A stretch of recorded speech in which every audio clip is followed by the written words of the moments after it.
Vamos lá. No último vídeo a gente falou aí sobre redes neurais, especialmente sobre modelos de regressão não linear e modelos de classificação, né? Que usavam entropia cruzada e tudo mais, né? E agora, né? A gente vai passar aí para um novo algoritmo, né? Que vai ser justamente os algoritmos mais complexos que envolvem redes neurais. Então vamos lá. Inicialmente, né, começar pelo começo, vamos entender o que são redes neurais. Redes neurais nada mais são do que funções de aproximações universais, que são o estado da arte aí de IA. Quando você fala em IA, a primeira coisa que vem na cabeça quando a gente quer saber de coisas atuais é justamente redes neurais. São usadas justamente para reconhecer objetos, processar imagem, reconhecer fala, traduzir idiomas e até mesmo para reinforcement learning. Né? E na indústria a gente pode pensar em aplicações como, por exemplo, baseado no dado anterior, como que a gente pode, né, de alguma forma aí, controlar a qualidade do que vem em seguida, né? Baseado no lifetime, nas condições atuais de uma máquina, como que a gente pode fazer a manutenção, ou como que a gente pode usar a IA moderna para qualificar novos sensores no processo de manufatura no geral. Então, a gente consegue aí derivar diversas perguntas a partir de redes neurais, e aí hoje a gente vai entender melhor como que isso funciona. Então, vamos lá. A gente chegou na. A gente começou falando de regressão linear. A gente tem a notação da regressão linear, a gente viu que a gente pode escrever isso como uma matriz, e a gente agora vai ver que a gente pode escrever isso como se fosse um diagrama neural, em que a gente tem as entradas, cada seta representa um peso, você junta tudo isso, coloca um bias, você tem um diagrama neural. Aqui, tipo, é meio como se fosse tudo a mesma coisa, né? É só notações diferentes, formas diferentes de você escrever a mesma coisa. Para regressão logística, aplica a mesma coisa, a mesma ideia, só que a diferença é que você aplica sigmoide, uma etapa aqui a mais, e aí você tem a regressão logística na notação neural, no diagrama neural. E, bom, né, ainda sobre regressões, né, a gente viu que às vezes computar isso de uma forma analítica era muito custoso, que invertia matriz e tudo mais, e a gente pensou aqui, né, vamos fazer o seguinte, né, vamos fazer o gradiente descendente, que é isso aqui. E esse aqui tem os erros e tudo mais, né? Tranquilo. Bom, tá meio que revisitado. E aí, basicamente é isso. A gente viu, tem uma notação de matriz, a gente tem o gradiente descendente, é basicamente o que a gente tinha. E aí começa a brincadeira aqui da rede neural. A ideia é a gente pegar aquela abordagem e falar que, né, quando esses pontos se encontram, a gente coloca uma função de ativação junto essas coisas aqui, né? Coloca um bias e pronto, você tem aí a sua.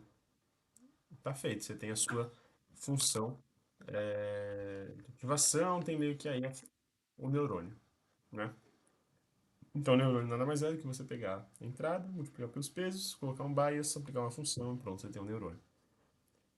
E aí isso meio que vira, você propaga isso, coloca camadas em cima de camadas, para cada vez que você tiver um neurônio, você desmembra ele em outros vários, tal, enfim, aí você vai ter o que seria a rede neural, né? E aí você tem aqui cada pontinho sendo, né, justamente uma variável, variáveis ocultas, enfim. O lance é que você vai quebrando a linearidade a partir das funções de ativação, e é aí que vem a grande genialidade da coisa. Porque quando você está fazendo predição linear, né, você tem aqui a sigmoide para fazer né, classificações de duas classes, você tem a softmax para várias classificações, e você tem a ReLU para classificações lineares. E aí você tem os erros que você geralmente usa, né, a negative log likelihood para classificação, e o mean squared error para regressões.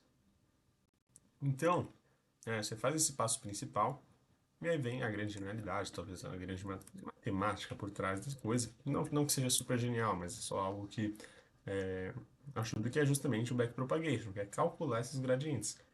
Então tem todo um processo de calcular esses gradientes aqui para cá, né? Você tem que ir meio que aplicando regras da cadeia em seguida para você conseguir sair desse ponto aqui e chegar na atualização desse peso aqui, né?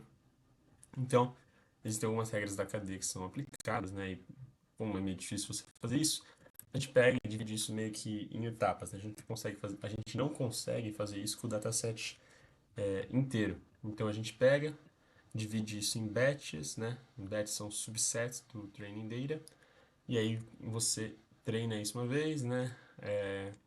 Atualiza, faz uma iteração, atualiza os parâmetros, faz um update, isso é considerado uma iteração, e aí depois você processar todos os batches, você meio que correu uma vez inteira pelo dataset.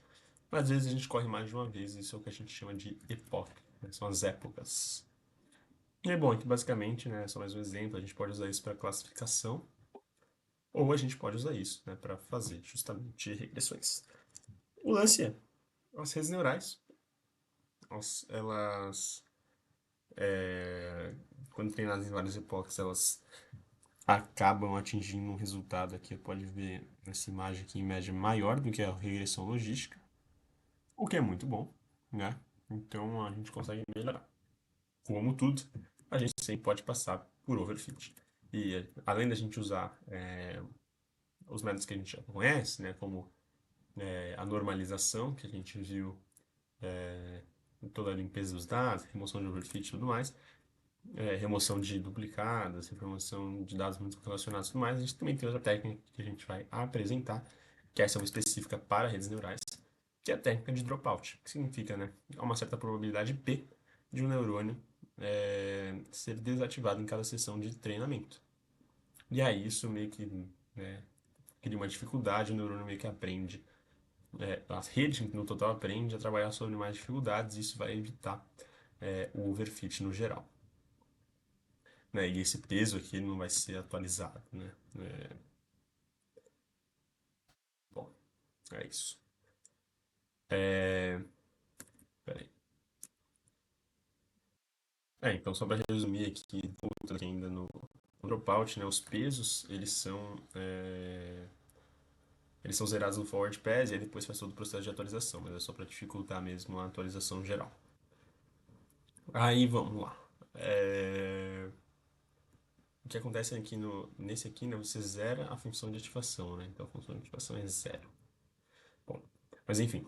Aí a gente tem aqui ainda um pouco mais sobre estado da arte. A gente tem Recurrent Neural Networks, são redes neurais usadas muito para processar texto, fala ou séries temporais, porque geralmente existe uma relação entre os dados, né? Independência entre as observações. E existem as redes neurais convolucionais, que são redes muito usadas para você processar imagens, né? Então, faz uma convolução, faz um pooling, convolução e pooling, né?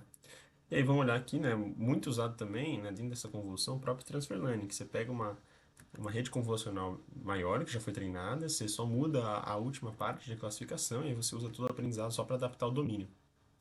Você não precisa treinar tudo do zero, só treina uma redezinha, isso é bem curioso a forma que isso funciona. Porque isso funciona legal, assim, né? Dá pra gente usar bastante poder isso aqui. E é isso. Outra coisa que existe, né? A gente está falando agora de tendências, né? A gente falou aí mais ou menos já das redes neurais convolucionais, né? E das long short, das neural networks. Mas uma coisa que está muito em tendência hoje no mundo da IA são as redes neurais adversárias, né?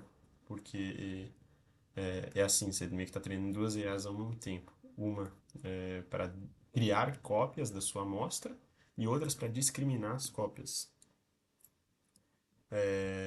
E aí você, putz, isso aqui tem muita aplicação, mas, por exemplo, para otimização de topologia em manufatura aditiva, né? é, Você precisa simular de alguma forma um valor, aí você usa uma GAN, né? Ou então você precisa discriminar entre verdadeiro e falso. E outra coisa que está muito em alta é aprendizado por reforço, né, em que você não tem os dados coletados ali, você meio que vai descobrindo eles ao longo do caminho, mas a gente vai ver isso bastante. E outra coisa que tem, né, redes neurais de grafo, né, elas contêm muitas informações, né, toda vez que você tem uma relação mais complexa entre algumas coisas, você precisa disso. Isso aqui é muito usado quando você precisa fazer, entender supply chain. Você tem uma rede de produção, né, um de supply chain, que as coisas são, que nodes são muito interligados um com o outro, e aí você usa essa abordagem para entender como que funciona. Agora um pouco sobre classificação, né? A gente já falou aí sobre redes neurais, a gente vai falar um pouco sobre o supervised learning. A gente falou sobre tarefas de classificação, mas ainda assim tarefas que a gente tinha labels, né? E aí, como que a gente faz quando a gente não tem essas labels, né? Quando a gente não tem essas labels, o que a gente vai fazer é, de alguma forma, tentar agrupar isso em grupos próprios de acordo com os próprios valores que eles têm, né? E aí, para isso, a gente vai usar o que são chamadas de técnicas de clustering, né? É, E aí existem algumas, né? A gente vai olhar muito perto, né? Essa aqui de centroides, né? Que usa a K-médias. E o modelo de K-médias, basicamente, ele vai se basear 100%, né, em calcular a média de um grupo e avaliar, né, a discriminância entre esses dois grupos para poder reclassificar tudo. Então, bom, é, o algoritmo é bem simples, né? Você pega, separa dois grupos, pega seu cluster, pega sua amostra de dados, divide em dois, calcula a média, né, de cada um desses dois grupos. Aí vai ter um com a média um, outro com a média 2. Aí você pega, reagrupa para cada um que tem média um, e cada um que tem média 2. Aí você calcula de novo a média. Aí vai ficar 0,9 e, sei lá, média 0,9 e média 2,1. Aí você vai reagrupando, reagrupando, reagrupando. Esses centróides vão se deslocando, vão ficando um mais distante do outro, né? E aí, quando você achar que tá bom, e quando parar de mudar essa média, né? Quando ela convergir, você para de rodar o algoritmo. É bem curioso a forma que funciona, né? Bem interessante, na verdade. E funciona super bem. E dessa forma, a gente termina aqui nosso vídeo aí falando sobre Unsupervised Learning e redes neurais. Um grande abraço a todos e fui!